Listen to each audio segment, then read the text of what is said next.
Hello and welcome to the Canopy. My name is Adara and I'm a chronically ill writer documenting her journey to publication. I write YA, urban fantasy, paranormal romance and sci-fi. You may also every now and again get a cameo from a couple of black kittens. This is my 50th YouTube video on AuthorTube. That is astounding. I have no idea where the time has gone, but if you think my journey is interesting, then please subscribe and follow along. I have written one novel so far, and that is on the back burner to be published, and in the meantime, I'm currently drafting my second novel. And last month, being July, it was CampNaNo. So I think it's time to check in with how I got on. I set myself the goal of aiming to write for 30 minutes every day during camp. Now that should be 31 days, I miscalculated. I thought there were 30 days. So a half an hour every day.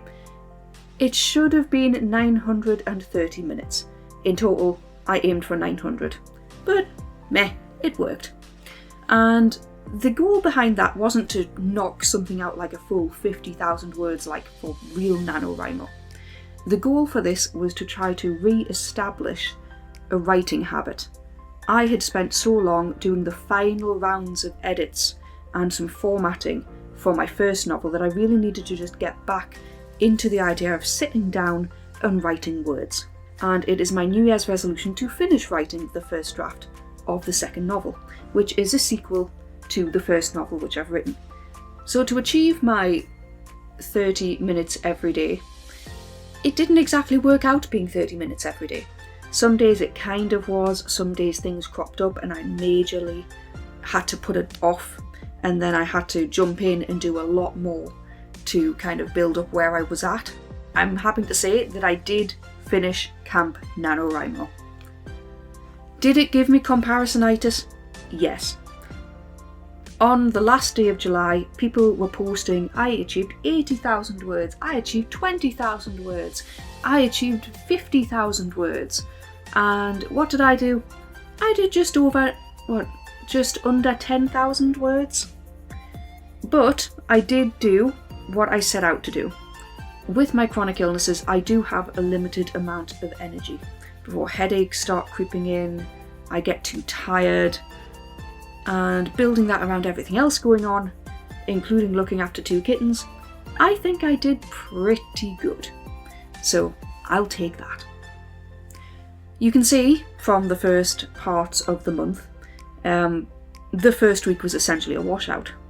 And the reason for that was kitten related.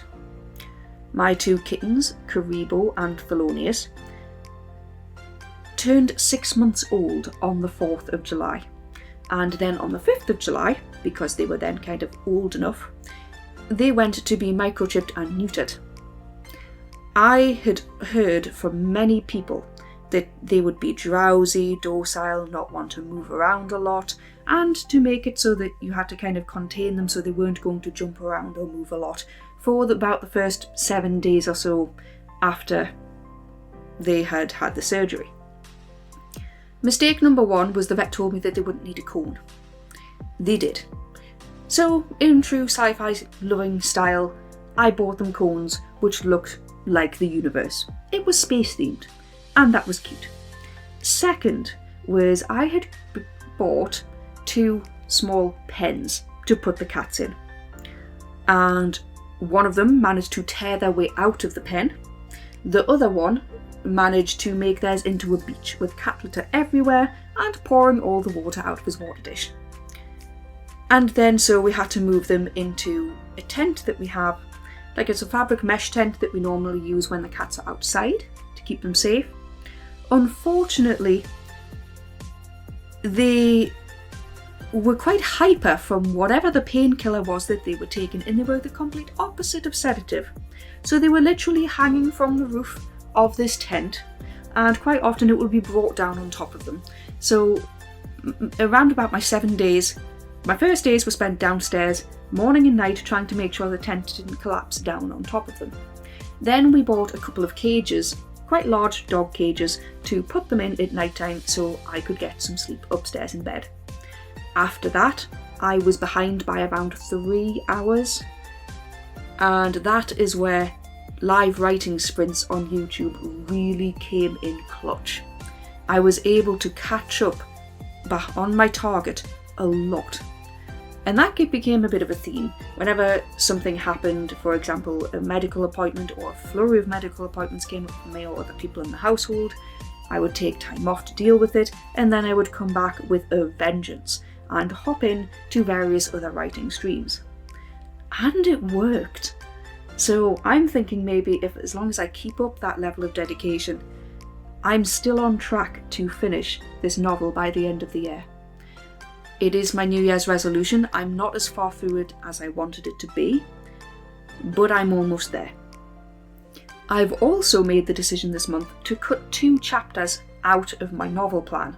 I was originally aiming for 80,000 words, now I'm aiming for 75,000 words. And if I start writing today, I've worked out that I can get this finished by the 31st of December if I write 300 words a day.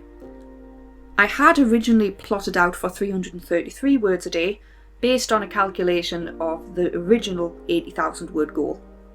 But I realised that these 2 chapters really were not serving me whatsoever.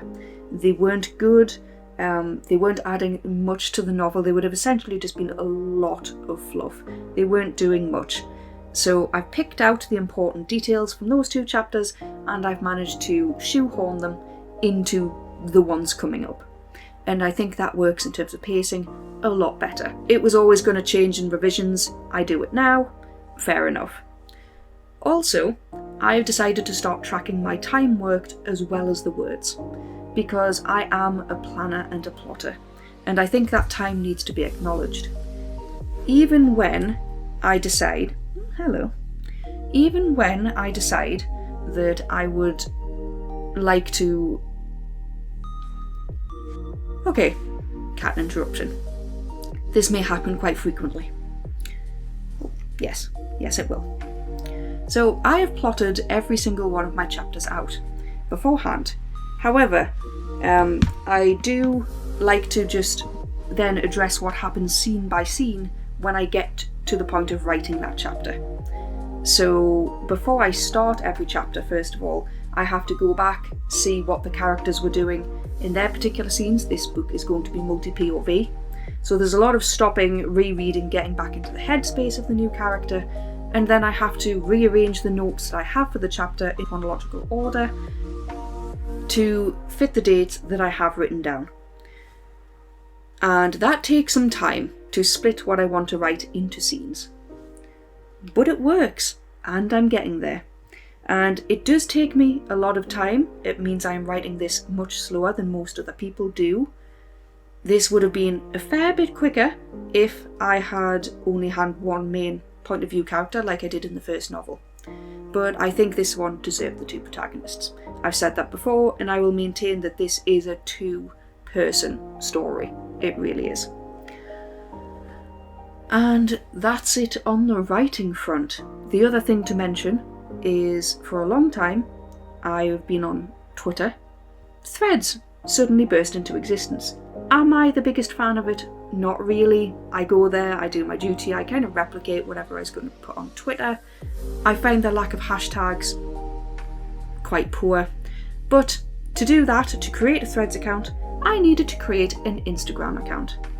And the Instagram is essentially my way of showing off my cats, alongside some writing related themes, daily updates, all that sort of stuff.